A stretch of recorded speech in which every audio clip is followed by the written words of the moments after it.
오늘은 야곱의 시작인데 제목은 새로운 출발을 위해서는 초반에 희생이 필요하다라는 제목으로 말씀 전하도록 하겠습니다.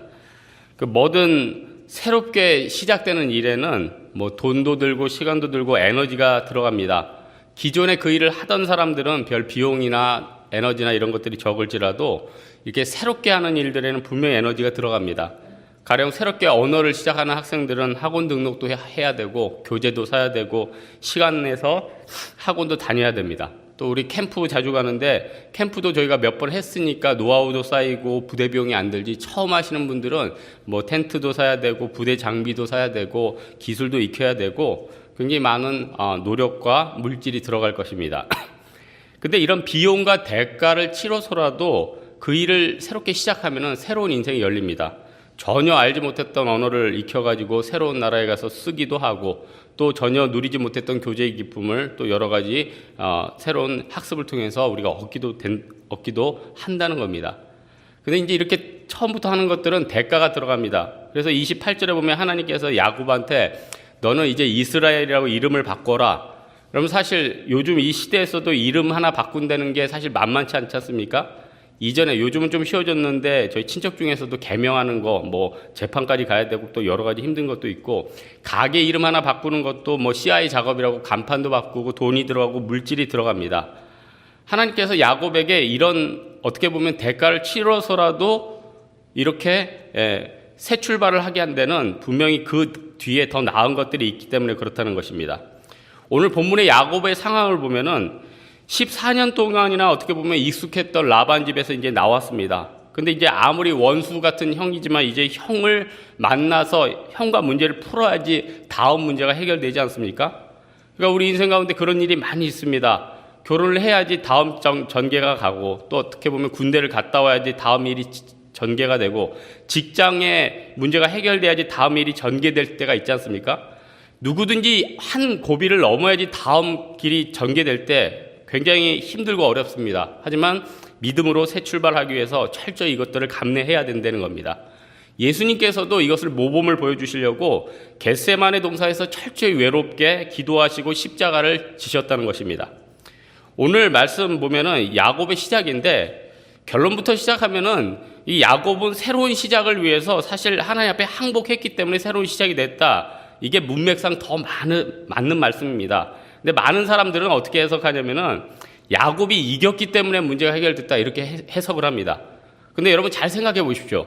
하나님은 뜻이 불변함이 없는 분입니다. 우리가 하나님을 이길 수는 없는 것입니다. 만약에 우리가 하나님 기도로 말미암아 하나님의 뜻을 바꿨다면은 그건 하나님이 옳은 분이 아니죠. 왜냐하면 하나님은 불변하신 분이기 때문에. 근데 왜 이 본문에서는 야곱이 마치 이긴 것처럼 했냐면, 하나님께서 야곱을 긍휼히 여기신 거죠. 일단 제일 중요한 것은 우리가 예전부터 하나님 앞에 항복하는 사람들이 제일 빠른 길로 갔다는 것입니다. 오늘 24절에 보니까 어떤 사람이 야곱과 씨름했다고 합니다. 이 어떤 사람을 어떤 곳에서는 미가엘 천사장이다, 이런 견해도 있는데, 그 성육식이나 하기 전에 그리스도다, 이렇게 보는 설이 훨씬 많습니다. 그러니까 결국 따지면 야곱은 하나님하고 직접 씨름을 한 거죠.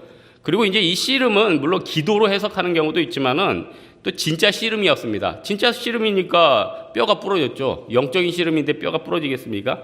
그래서 25절에 보니까 하나님의 천사가 야곱을 이기지 못함을 보고 그가 야곱의 허벅지 관절을 쳤다. 제가 이걸 어떤 그 의사하는 형제한테 물어봤더니 이게 대퇴골이라고 하는데, 저는 참 신기하더라고요. 저도 근력 운동 하다 보니까 인체에서 가장 많은 근육이 몰려있고 힘을 쓰는 게 어디냐면 이 대퇴골입니다. 그래서 운동 중에 스쿼트라는 운동이 있는데 이게 운동 중에 제왕이라고 하거든요. 그렇게 보면 하나님께서 인간의 몸 중에서 가장 강력하고 힘을 낼 수 있는 것을 쳐버렸다. 결국 인간적인 힘을 다 빼버리는 것 아닙니까?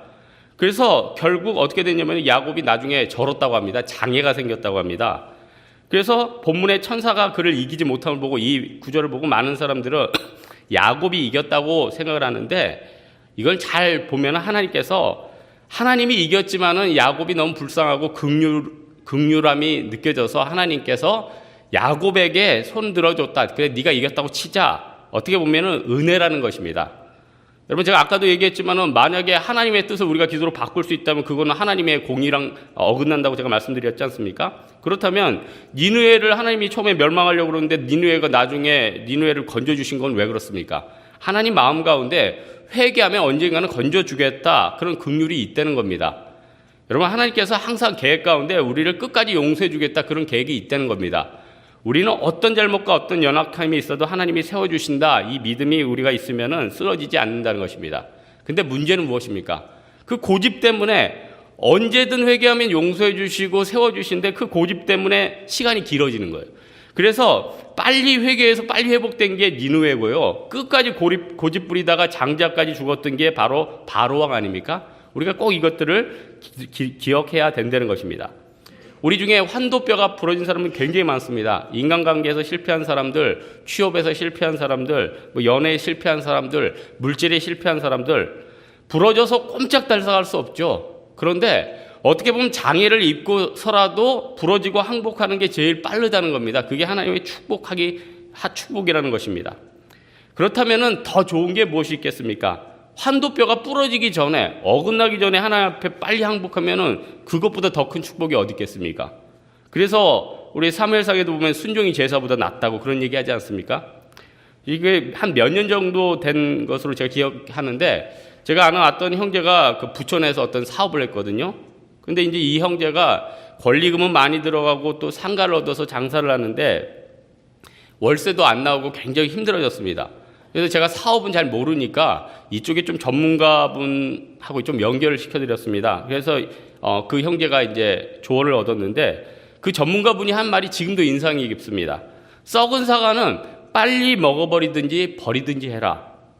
그래서 어떻게 조치를 했냐면은 그 형제한테 그런 얘기를 하시더라고요. 네 권리금을 받아줄 사람은 없을 거다. 근데 넌 지금 계속 월세를 밀리고 있다. 그러면은 그 권리금의 반 정도라도 받아서 창고라도 쓸 사람을 구하고 주인한테 잘 얘기를 해가지고 월세를 조금 낮춰주게 해라. 그렇게 해가지고 이 형제가 한 3개월인가 4개월에서 이제 빠져나왔거든요. 근데 그 형제는 원래 이제 직장에서 뭐 잘 가르치는 형제라 회복돼가지고 진짜 잘 다니고 있습니다. 어떻게 보면 그때 그 판단이 굉장히 중요했죠. 어떻게 보면 전문가의 얘기를 듣고 과거에 자기가 권리금 어떻게 보면 세상말로 그 까이던 생각하고 자기가 그동안 벌려놨던 시간들 생각하면은 그 어떻게 보면 출발이 더 늦어지지 않겠습니까? 중요한 게 무엇입니까? 우리가 조금이라도 더 빨랐을 때 이게 하나님의 뜻이 아니다면은 빨리 그 길로 가는 것, 어떤 대가나 희생을 치러서라도 그 길로 가는 게 굉장히 중요하다는 겁니다. 그렇다면 우리 인생 가운데 사실 항복이라는 게 만만치 않다는 것입니다. 왜냐하면 자기 고집이 있고 또 벌려놓은 일이 있지 않습니까? 그리고 이걸 포기한다면 나는 과연 무엇을 해야 되는 것입니까? 많은 의문이 남는다는 겁니다. 그래서 하나님께서는 어떤 항복을 받아내기 전에 그 사람한테 이제 홀로 남아있는 시간을 항상 허락해 주십니다. 야곱이 예전에 그 자기 집을 떠나서 라반 집으로 떠날 때도 베델에 단을 쌓고 거기서 혼자 남아 있었는데 지금은 아내도 없고 물질도 많고 낙타도 있고 약대도 있는데 왜 지금 또 하나님께서 이렇게 홀로 남겨주신 겁니까? 결국 인생은 이제 홀로 어떻게 보면 중요한 문제에 있어서 홀로 간다는 것을 깨닫게 해주심이고, 또 하나 주변에 많은 사람들이 있으면 혼자 그걸 판단하기 힘들잖아요. 나는 믿음이 있어도 주변 사람들이 믿음이 약한데 어떻게 그 큰 판단을 하겠습니까?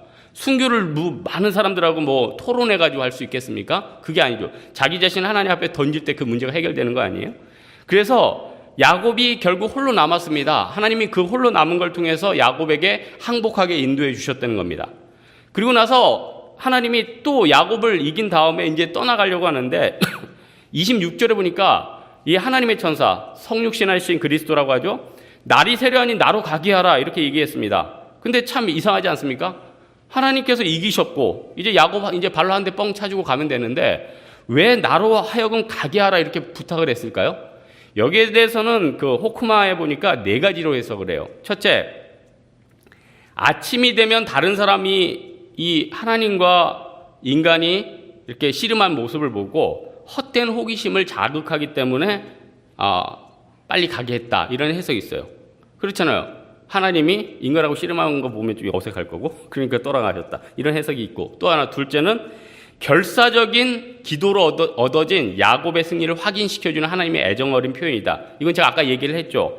처음에도 얘기를 했지만 사실 야곱이 졌는데 하나님이 애정어린 마음으로 그래 네가 이겼다 이런 표현이다 이게 있고, 세 번째로는 하나님을 보고 살 자가 없었기 때문에 아침이 되기 전에 떠나기 위함이다. 출애굽기 33장 20절에 보면은 하나님을 본 사람들은 다 죽는다고 그랬잖아요.